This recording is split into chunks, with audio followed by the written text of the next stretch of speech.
Well, I think she's not just had an appalling day, she's had an appalling 2 years. And the short answer to your question is I wouldn't start from here, because I think she's got every single aspect of this wrong from day one.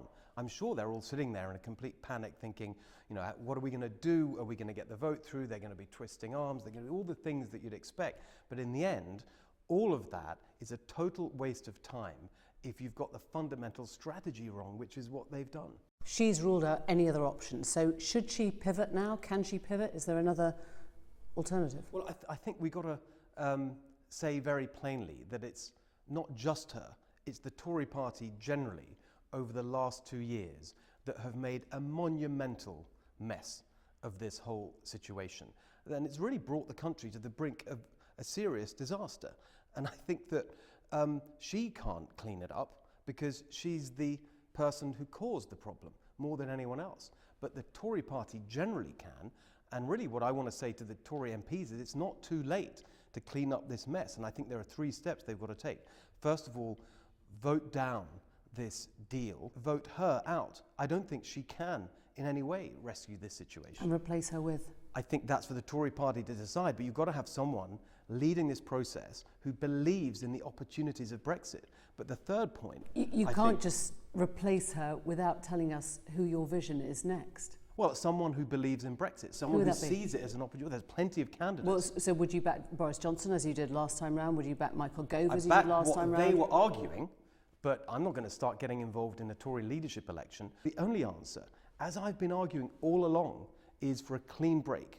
You leave the European Union and you spend the time preparing properly for that, which they should have been doing the last 2 years. Now, obviously, we're at a stage now where there isn't much time. And so the other thing I would argue for is postponing the date of departure so we can properly prepare, because of course you want to minimise the disruption. You accused Theresa May of being the person that caused the problem. Many people will say the person that caused the problem was your old friend David Cameron. Oh yes, I think there's a lot of blame to go around. Absolutely right. I mean, that's why I talk about the Tory party generally having a responsibility here, because all sides have contributed to this disaster.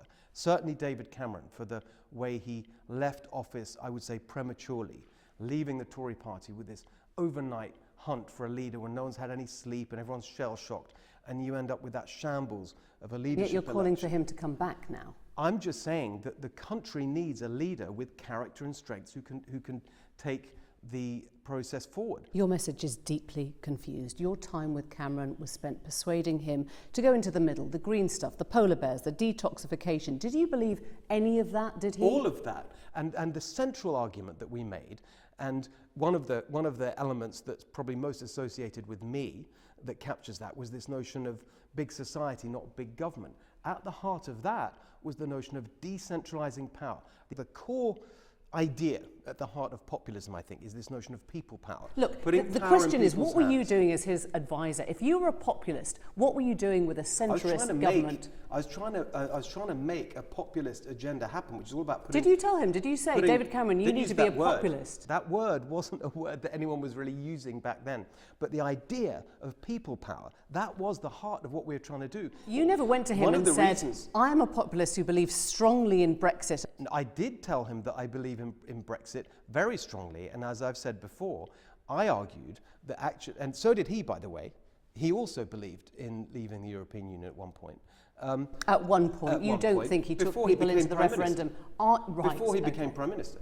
So you go from being the barefoot, green, husky hover to the right-wing Fox talk show host? Positive populism. That is the theme of my show. I hope everyone can watch. You can see clips of it. It's so positive to hear Ann Coulter on your show talking about child actors when she was asked about Donald Trump's border separation policy of families, and you sitting there not even bothering to challenge her.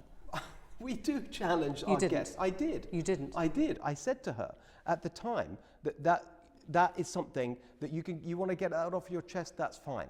Get it off your chest. Do you think that's a challenge to somebody who's calling separated kids at a border actors? You think that's a challenge? It's an opinion show, and everyone knows Ann Coulter is a provocateurs, I guess we should say. That's what she does. Where is that Steve Hilton that was the compassionate conservative that would have found that disgusting? But it's not, I do find it disgusting, and I said so. Do you still talk to David Cameron? I haven't talked to him since, well before the referendum. He must loathe you now. I don't know, you'd have to ask him. I always had the view that it